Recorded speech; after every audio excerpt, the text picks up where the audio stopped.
This one's for the Magic fans who love their team like we do.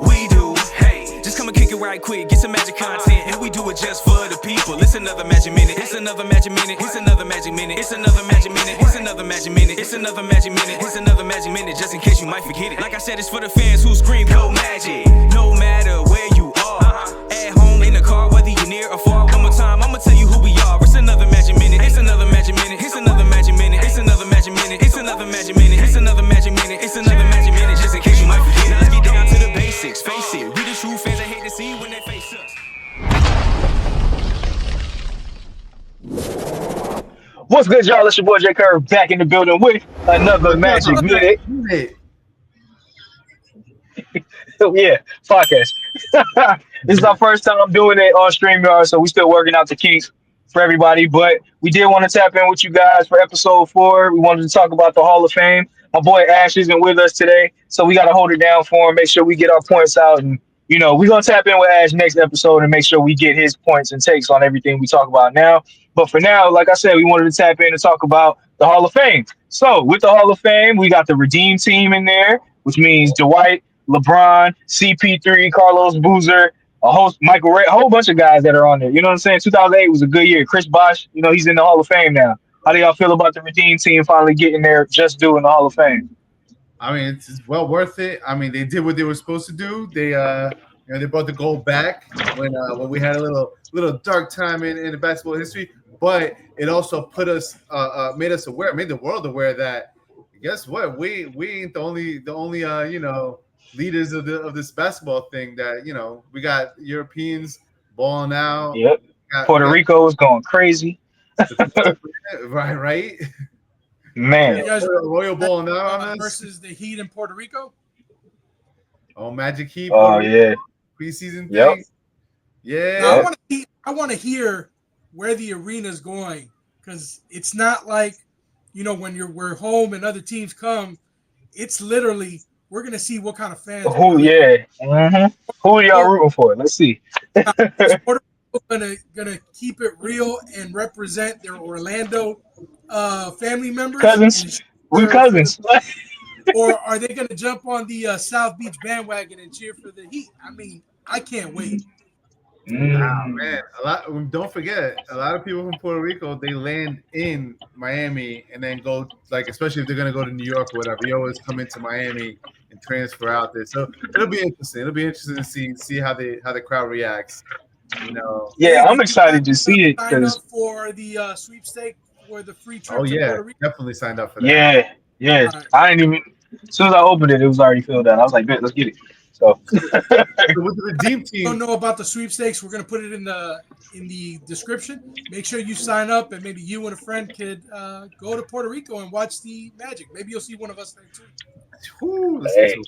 But one funny thing about actually interesting fact is with the Redeem team being inducted, Chris Paul and LeBron James have the unique distinction of being active players that are enshrined in the Hall of Fame. And the reason for that is because they're not individually going in there. If you're an individual, you have to be retired for 4 years or around 4 years to qualify for induction. But yeah, Chris Paul and LeBron James. To add another argument point for LeBron James's GOAT argument. golden status. Yeah. That's one thing. Kobe and MJ haven't done yet. They haven't been active players in the Hall of Fame. Now LeBron James has Chris Paul. Yeah, point guard right next to him. So can't nobody ever discredit Chris Paul. But I'm happy for Chris Bosh because he kind of had an unceremonious exit to the NBA. So like with the the blood clots and whatever. Yeah. So like I'm really happy that he's got his just due now. He did have a great career before he even got to Miami. He kind of took a back seat to being a star when he was in Miami because of who he was with. But on the Raptors, dreadlock Chris Paul was crazy. What? What are you talking about? Like, what do y'all mean? So I'm happy for them. Guys like Michael Ray, Kobe 2-time now. G. Will, I haven't even seen his face in years. So like just to see him out there was great. Like I said, Kobe is a 2-time Hall of Famer now. You know what I mean? So like, yeah, man, it's important. J. Kidd. Yo. Definitely good to see them all there. And And then again, Dwight being inducted twice in the same day, and Melo Dwight too. Melo, yeah. inducted twice in the same day. Yeah, man. Crazy. So Speaking of Dwight, we had Dwight and Carmelo as well, individually getting into the Hall of Fame together, as well as part of the Redeem team. So I don't know if yeah, anybody's ever gone in 2 times in one day, but real. Both hey, of them did it. yeah, same team, same. Hey, it is what. And they played on the Lakers together, didn't they? I don't even know, man. I know Melo was on the Lakers. I don't know if Dwight was on there at the same time, but I remember Melo was on the Lakers. As we found out, Dwight has been on that team 3 times, 3 separate times on the Lakers. Crazy. That's a poll question right there, guys, in the chat. Has anybody ever played for the same team besides LeBron, maybe 3 times in a row? You know what I'm saying? Like 3 times they go here, they go somewhere else, come back, go somewhere else, come back. Has anybody done that? Let us know. That's a good question. Lillard's on his second time back with Oregon. Who's that? Who? Lillard. Oh, James. Yeah. James back. Yeah. Second run through. Yeah, but, man, so those were the only 2 men, right? Because WNBA showed out too. Because we had who we had. So, man, I can't. Sylvia Fowles. We had Maya Moore. We had Sue Bird. Shout out to UConn 2 times. Let's go. You know what it is. I'm from Connecticut. If y'all ain't know, so UConn is always important. Bring it back to 04 when we were talking about Dwight getting drafted. I wanted a Mecca originally, but then I'm glad we didn't do that. So yeah, we didn't do that because I wouldn't have been a fan because that was my line in the sand. I was frustrated with seeing the front office. That's why I wasn't a Magic fan during that time because I didn't like when front office moves. Getting rid of and all these things. Trading away everything during the T-Mac era, like just they were making bad move after bad move. So when they got the lottery pick, I said, all right, I was a Knicks fan the whole time. And I was like, I've been in Florida long enough as an NBA fan that if they make the right choice and pick Dwight Howard, then I'm going to stick, then I'm going to change and I'm going to be, bleed blue. But if they pick up Okafor, because Okafor was also had some sort of knee issue going into it. His back too. And there you go. And so I was like, oh man, if they pick a Mecca, then obviously they ain't doing what I want them to do, and I'm gonna just stay a Knicks fan. So, yeah, man. I'm not for nothing. If they would have picked him, that would have been a second back problem because they were dealing with T-Mac's back problems already. So the back spasms and all that stuff, you'd have been bringing on another guy. Might have been a big man, but like same issues. So once you hurt your back, it's really hard to get back. Especially with big guys because they have all that weight, all that pressure, just boom, boom. So bunch of body banging. Pause. About the 3 ladies that were inducted into the WNBA. Let's talk about Sue Bird real quick. Oh man, if you see a dimes, just watch a highlight reel of Sue Bird, man. She was dropping dimes like it was cool, man. Any level, college and WNBA. Up and get more attention, So having these inductions, it's not the first inductions, but seeing more inductees into the NBA, it's something great. You're getting a lot more attention. You got a lot of more NBA players going to the WNBA and watching them perform. They're supporting them. And I think that, even us, the fans of the NBA, supporting the WNBA, after the NBA is done, WNBA is playing. So it keeps us with more basketball, keeps us in tune. Hopefully Orlando gets another WNBA team. I would love to fill in that gap. Bring the miracle back, baby. Bring back the miracle. Yeah. So, here's some stats on Sue.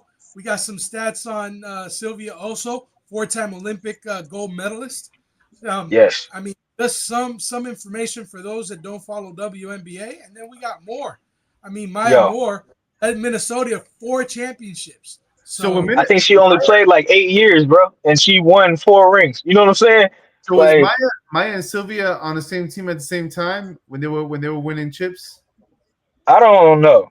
I think Sylvia's a couple years ahead. They might be.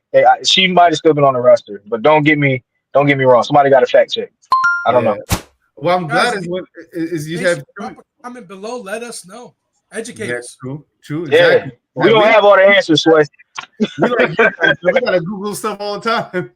Yeah. So, but the cool thing is that there were three WNBA inductees. So, they're getting more shine. And then when you watch those highlight reels, the packages that they put together when they were inducting them, like you're like, man, I got to go back and watch some old Yeah, you forget. Called out. I mean, we watch it now. We're like, oh, it got better. But half of those people saying that the WNBA got better never watched the WNBA to begin with. So, they're just talking.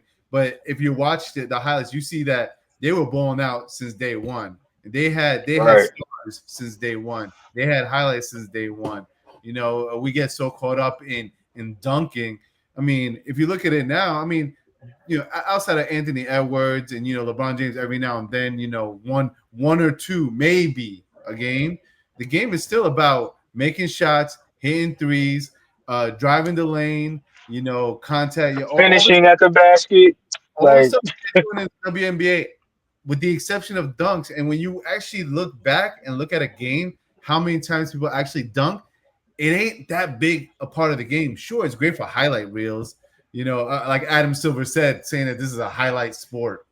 Anyway, I didn't like that comment. For a different time. I didn't like that comment because it's telling fans, he's pretty much saying fans, and the context is, for those that can't afford it, that's okay. You could watch, the free highlights afterwards. I didn't think that. I mean, it didn't sit well. I didn't like the delivery for it. It diminished the product. It's saying the product isn't worth watching the full time. Just go catch the highlights. Then it's good enough. Like, you can't say. But I'm gonna tell you, the game. Watching a full game is an experience. But I was watching a video essay. They were talking about how the NBA already got paid from NBC, Amazon, all of the places that they're going to be playing next year. So they don't really care about the ratings in the next few years because they already got their money up front for it. So they're like, y'all can watch or not watch. We don't care. But they got when you renew it. I mean, because I don't know how long this contract is. Usually they were like, I mean, they're pretty extensive. They're extensive, yeah. but so, yeah. I mean, able to produce, right? So you still you're the commissioner, man. I mean, there's outside of the TV money, there's so much more money to be made. You gotta help support the mid markets, the small markets with attendance. I mean, you can't sit there and be like, just catch it at home, just catch the highlights, catch it on YouTube afterwards. Mm-hmm. Like, nah, man. This is I know we Sports Center mode and with social media and everything's all instant gratification, but there's something to the love of the game and watching the intricacies and the nuances of each play and seeing how the game develops, man. Like I wish he would have talked about the game, especially being the commissioner, with the type of passion and love that like fans like us talk about it. You know what I'm saying? Yeah, I don't think I've ever heard Adam Silver talk about basketball. Like, at least before, like, you might hear David Stern mention, we can't have that kind of play, or y'all can't, something like that, or along those lines. He's talking about the game. I've never heard Adam Silver. I could be wrong. It could be some footage out there, but I've never seen it with him talking about the actual game of basketball. He's talking about attendance, entertainment, things like that. But I've never heard him talk about between the lines. You know what I'm saying? The X's and O's of nothing. So I don't even know if he's a basketball mind like that to be able to talk about it. So yeah. Well, he was David Stern's number 2. But that means like Stern probably had the passion. It's like, how you always have, like, in most businesses or most team ups, there's always the passion guy and then the numbers guy. And I think Adam Silver was the numbers guy, and of course Stern trusted him, and it was like, yo, when I'm out of here, I'm gonna tap you as my successor. But it's a different type of different field. He was more administration, and David Stern was more passion. Yeah, passion in basketball. Yeah, he's more admin. I get that. Yeah. To jump back on track, let's also talk. First time in NBA Hall of Fame history, we have a referee. Yes. Yeah. That's crazy. I have my beefs with refs. Like I'll go out there, I'll look them up, and I have some of them. But I gotta tell you, man, I've always liked Danny Crawford. Yeah. I'm surprised that Danny Crawford is inducted before Dick Bavetta. Like, to me, like, and Steve Javie, yeah. Steve Javie, yeah. Now Javie had a problem. Javie with Scott Foster, like, these guys are the ones that Scott Foster, Scott Foster's next. You know what I'm saying? he's next. Look, he did 32 years from 85 to 2017.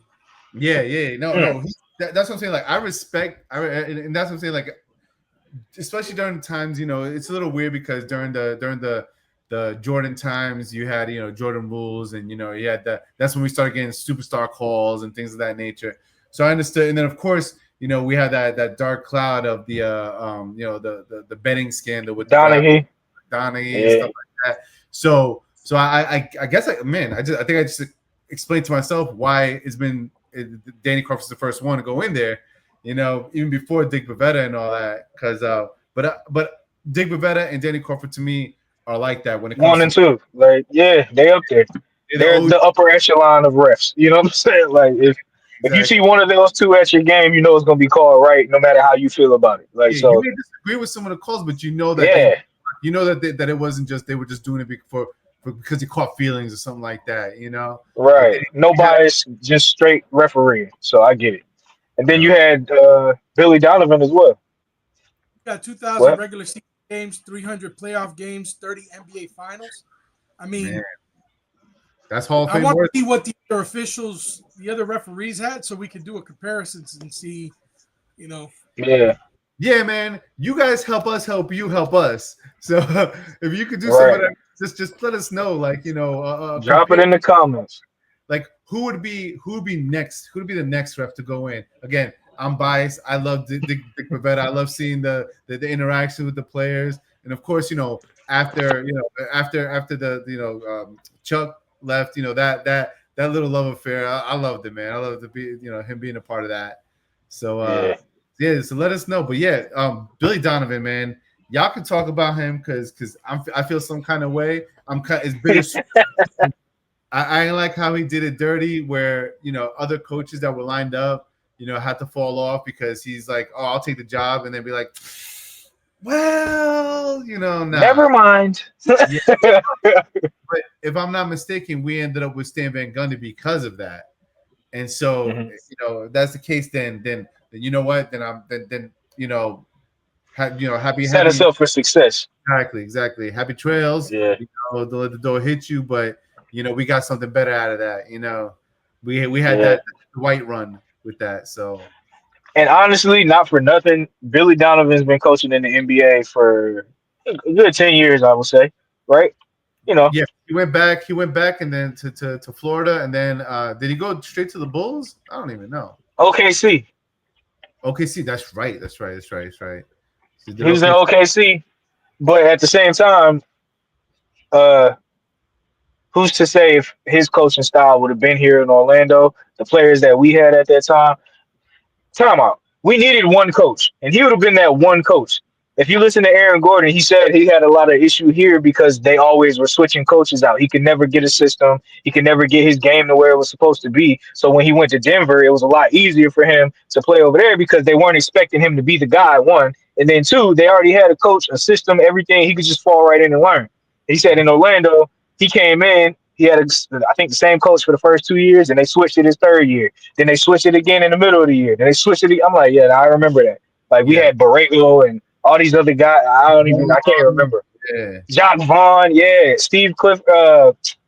We had a lot of guys, man. A lot of guys coming in and didn't last. But with all that being said, I don't know if Billy Donovan's coaching style would have worked out here. It might have, because we had a lot of young guys. I didn't want him. I thought that he had cost us because actually, if I recall, I think I won an SVG and they picked Donovan over him. And then when Donovan left, they got SVG because I one, he's a Van Gundy. I was 90s Knicks fan. Jeff Van Gundy, head coach, his brother. I've always been riding hard for the Van Gundys. So when he came on, I was ecstatic. But I don't think he would have fit, like you said. Like I don't. You're right. Who he would have fit, and then the people that they would have drafted to make it work in his system. I don't know. I think the Bulls is a great fit for him because I think Jakeem Noah played for the Bulls. If I'm not mistaken. So and so that system fit his type of players, his college players. So it'll fit that style. That probably. Yeah. So, the only reason I say he might have worked here is because we had young Aaron Gordon, young Victor Oladipo, young everybody was young at that point. You know what I'm saying? So like they were coming fresh out of college. They might have still had that mentality where he could have tapped in with them. You know. But I think at that time it would have been Dwight. He would have been coaching Dwight. Oh, that was that was that long ago? I believe so. I believe that's what I'm saying. I Oh, believe wow. it got Stan Van Gundy because Donovan backed out. I thought that was after that. Dang, that's crazy. Well, you wow. correct us in the comments if we Yeah, we don't know. Y'all let us know. Fact check us because we're Yeah. here. I'm at the end of my work shift. It's a long day. I've been up all day. I've been trying to, make sure I get this done for you guys, though, because I want to make sure we talk about the Hall of Fame. But anybody else in the Hall of Fame? Melo, shout out to Melo, Hoodie Melo, made it into the Hall of Fame. You know what I'm saying? I know Paul. I know. I know you love that, bro, because that's a New Yorker or New York Nick. So New York Nick, and we got representation from mi gente. You know what I'm saying? And I love the fact that he shouted out because people forget. I mean, because my man has a lot of melanin, so people forget that he's Afro Latino. You know what I'm saying? Right. And he rep. Rest in peace. His pops. He lost his pops early. And his mom's raised him, but he still kept it up for the culture. And I really respect that he made a special shout out for the island, for the people. Mi gente, we got representation in the Basketball Hall of Fame, and I really appreciated that part of the speech. And of course, talking about the women in his life and the moms, again, we have a different culture. The moms are matriarchs. The women are matriarchs in our side. We put them on a big pedestal, and for him to display that and put that out there, it just did me proud as a Latino. To that he was able to represent and really encapsulate what our culture is about family, about loyalty, about hard work. About always pushing forward and looking. And never being humble enough to lean on people, that these women, without these women, we wouldn't be where we're at. You know what I'm saying? So, shout out for that. it was good to see Melo in the Hall of Fame just because he kept it real his whole career like AI. So I always related to Carmelo because I was a young black kid with braids. You know what I'm saying? So that was me. You know what I'm saying? On TV. I might not come from the same walk of life he came from, but I can relate to what he's doing because that dream right there was something that we probably all had. We all want to get on the stage and play ball. We all want to do what we want to do. But him coming out of college, I actually liked him more than I liked LeBron.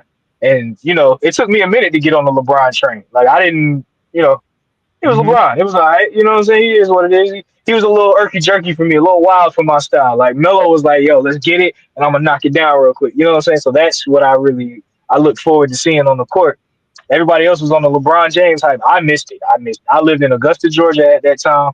I did not have any LeBron James access, but I did see college basketball. I was watching a lot of J.J. Redick at Duke. Georgia Tech was my favorite team at the time. Ishmael Muhammad, Jared Jack, all of those guys. But I did get to catch a couple Syracuse games. So being able, Afro Melo was that dude. You know what I'm saying?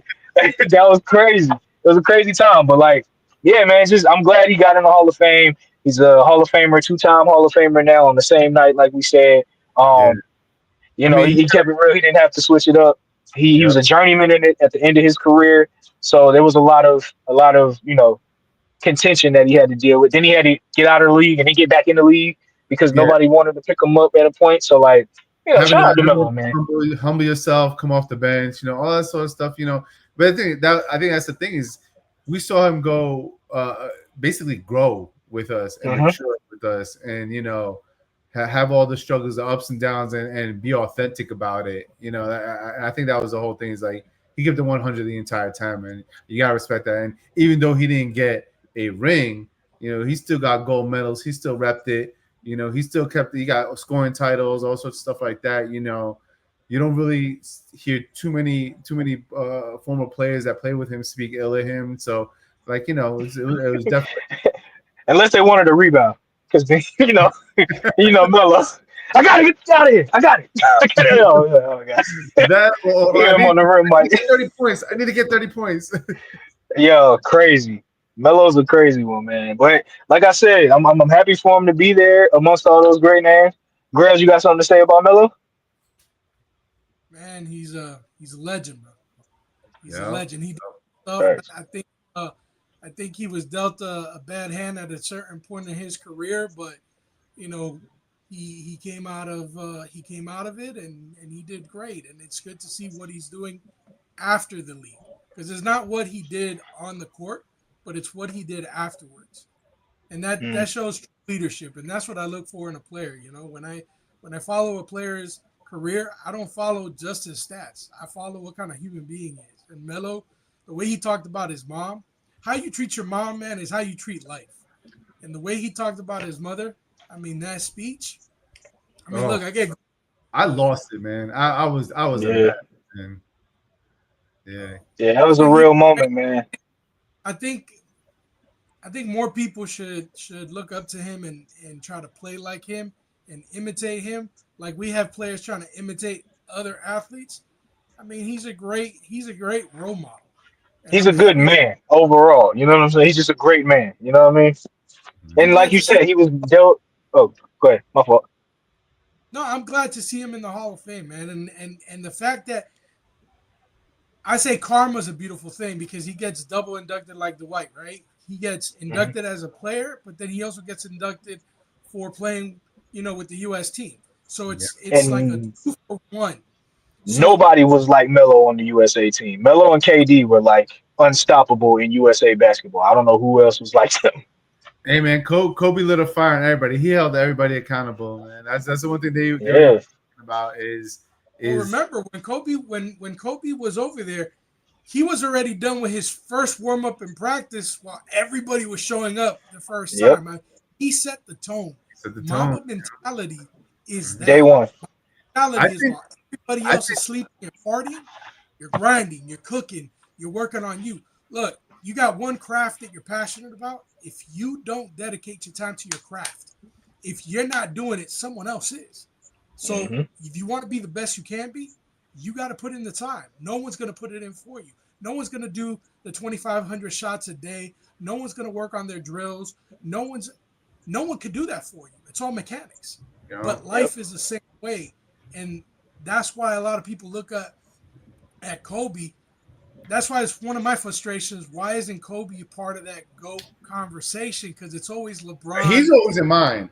He's always in my conversation for that. I think that's a new conversation, because coming up it was always Mike, then Kobe, then LeBron. Now all of a sudden, since LeBron got scoring title or the scoring, most in the NBA, he's the GOAT. And I'm like, I feel y'all, but like we still got the Magic Johnsons and the other stuff that LeBron is more in the category of those greats, not necessarily the Mike, Kobe.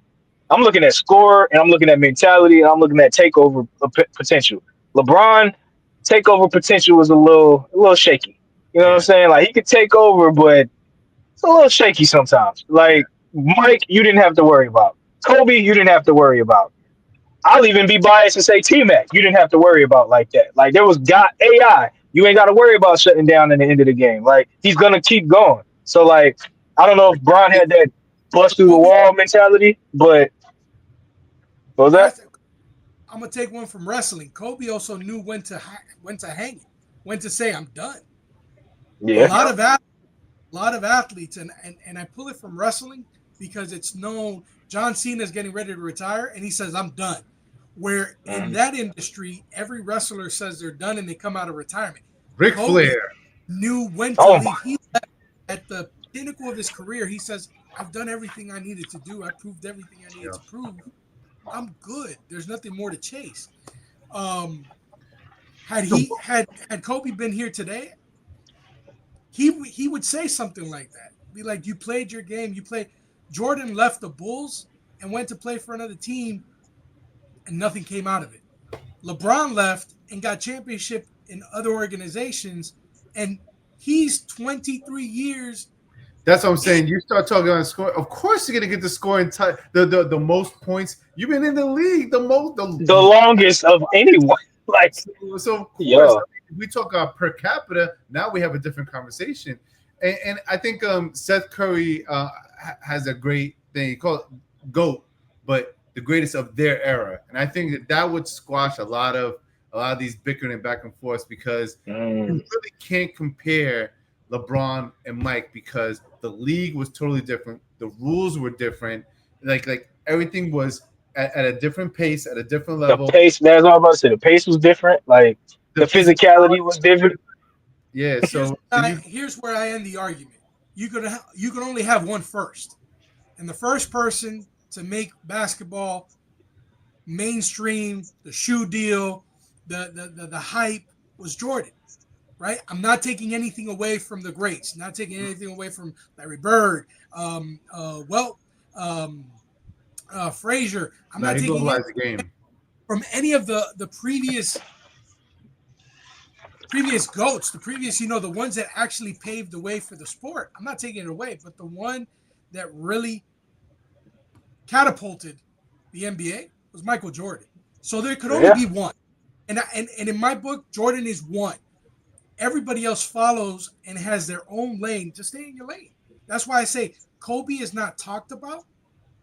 And it catches me because no one else had that Mamba mentality. No one. And if This you look might at be the a controversial. and Michael Jordan, Kobe was like, I don't care who you are, you're my equal, and I'm gonna and Michael loved that because nobody challenged Michael, the way Kobe did. And he said Michael said it in interviews. He's talked about it. So Yeah. this is great for another episode because we could go on for hours. Yeah, no, that might be episode 5 right there. I want to make one other inductee, which is Mickey Arison, the owner of the Miami Heat. He was also inducted into the Hall of Fame. Oh wow. Yeah, this is another person. I want to make sure we talk I ain't about trying to everybody hate, but I just didn't have time and I kind of skipped that induction part. It was late. No, but I just want to mention, he was inducted also into the Heat. He had LeBron talked, LeBron was there, Bosh was there, Dwayne Wade was there, Mike Miller was there. I mean, a lot of the championship, Alonzo Mourning.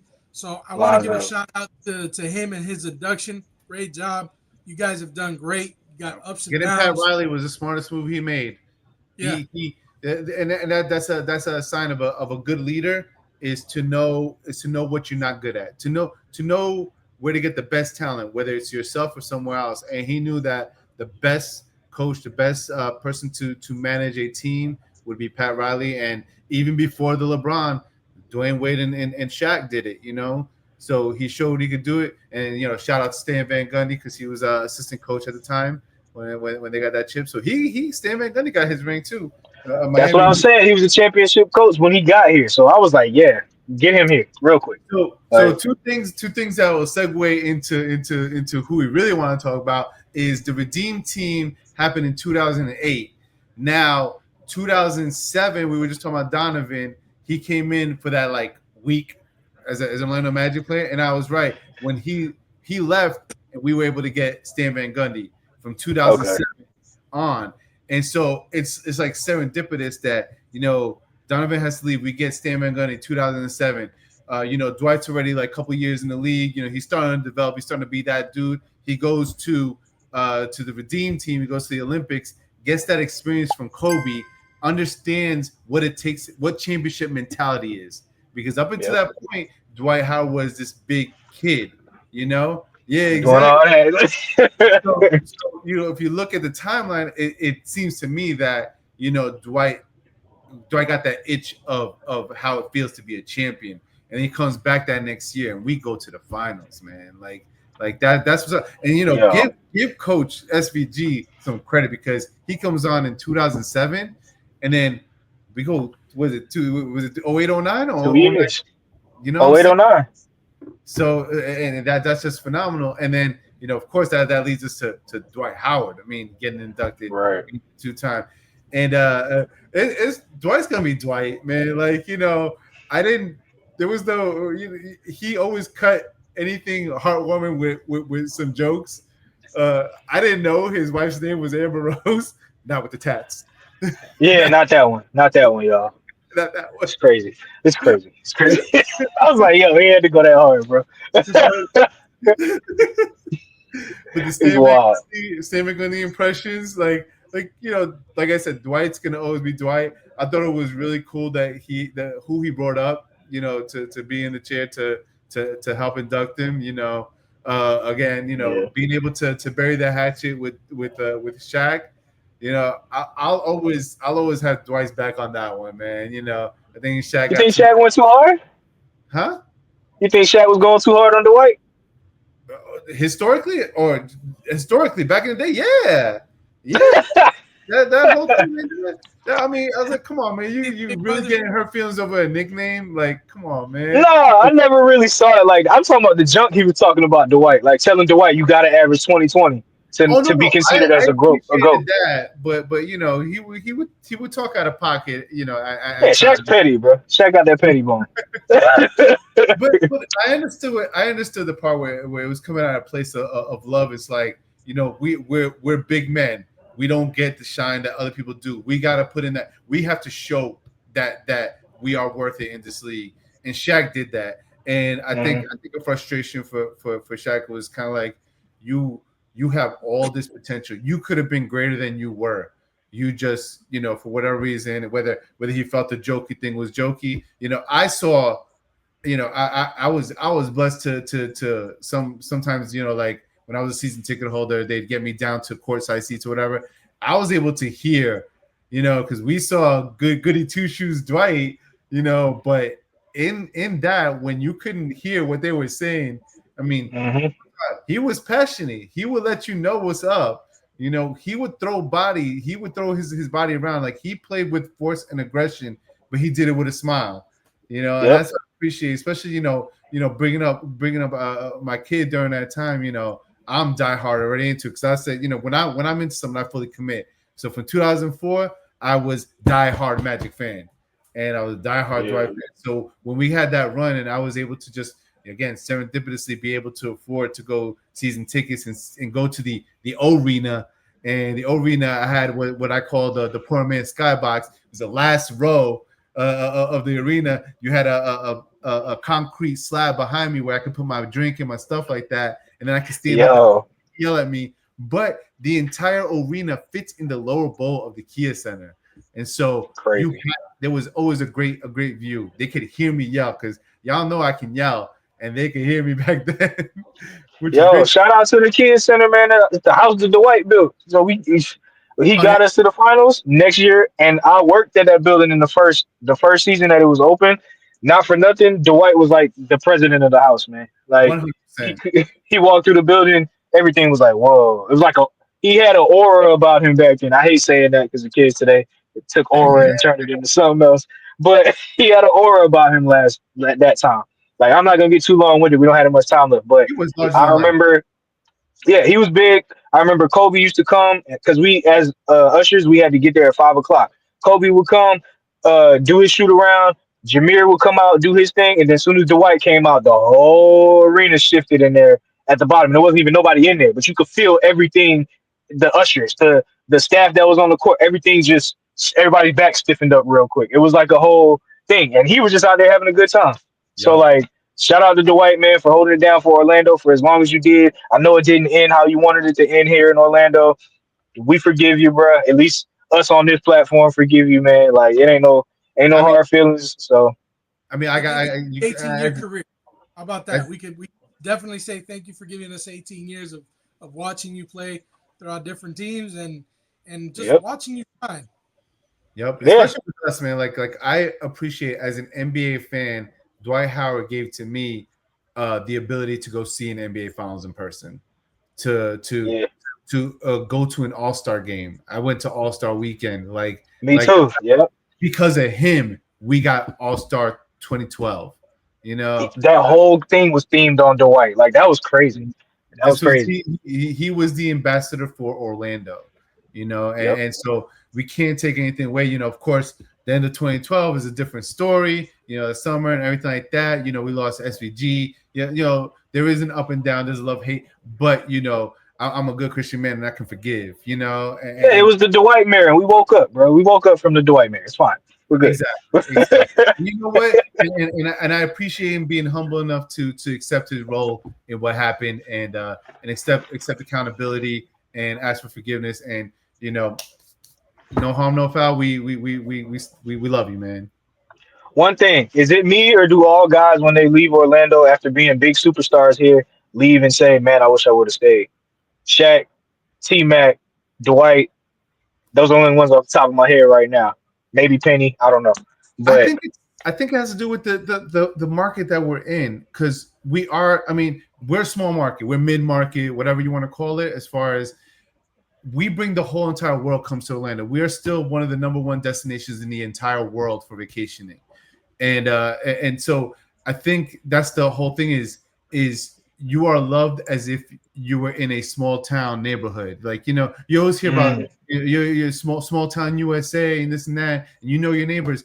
That's what we were like. Like, I remember going to Altamont Cranes Roost for a season ticket holder event, Dwight showing up, and like, yo, I got to interact with Dwight. Like, yo, like. I mean, and we've seen it even this past year. Going to different events, you can run into players at the supermarket. That's the thing is yes, we're Orlando. Yes, we're the world's destination, which is hard as far as keeping a team, because you have so many other fans from other areas, other teams coming into our home because they're vacationing, so they're going to catch a game to see their favorite player in our home. So we always have to deal with that. That's why we as fans have to be extra loud, extra loyal, and to a fault, the loyalty thing with Dwight, we hurt hard because we love hard. And I think the players feel that when they leave Orlando, especially if they've been here for a little bit of a tenure. I mean, Vucevic, man, like when he talks about Orlando, like, how do you not get choked up? That guy loved being here. Marcin Gortat, right. I remember his speeding his little cars, big man, little cars speeding on I-4 and stuff. But you got to know him, and people got to know him. You got to know your neighbor in New York. Granted, they love their Knicks, they love their things, but they are very demanding, and they will be quick to hate you just as fast. Mm-hmm. We have the grace that we will ride with you through some storms and stuff. And I think that these players start seeing that about Orlando when they leave. They're like, grass is greener, man. Grass is greener. Yeah. Well, we're gonna wrap it up here. Grels, you got anything to say before we get out of here, bro? Yeah. Mahiko says he was gonna take the mask off. Y'all ready? Wait for it. Nah, y'all get us up to 2,000 subscribers on that YouTube. We gonna get them to take their mask off. Hey guys, it's been another Magic Minute, and here with my brother El Mahiko. We go maskless. What? You guys already know who I am. We love you very much. Yes, sir. Let us know what you think about our new podcast. We can't wait for the season to start. We cannot wait to see you guys around the arena, talk to you, chop it up, maybe do some content together. Drop the comments. Let us know what you think. We love you guys. It's been another. Yep. We'll catch Magic you in Magic Minute. Yo, when y'all see us, scream out another Magic Minute. We'll get over to you. It's a call, man. It's like putting the bat sign up in the sky. Get us, man. We here. Let's go. We want to tap in with you. Not me, you. Oh, if you want to us, you might even get a little bit of swag. I got these little things for myself. I'm just saying, y'all know what's in our pockets out here. You might just walk away with something. If we're around, even some little brass. How did he do that? I don't know. I have no idea. For your screen, man. I mean, everybody wants to know who you are. Oh man, I wish I knew who I was too. And on that note, we out of here, y'all. Peace out, yo. Yo.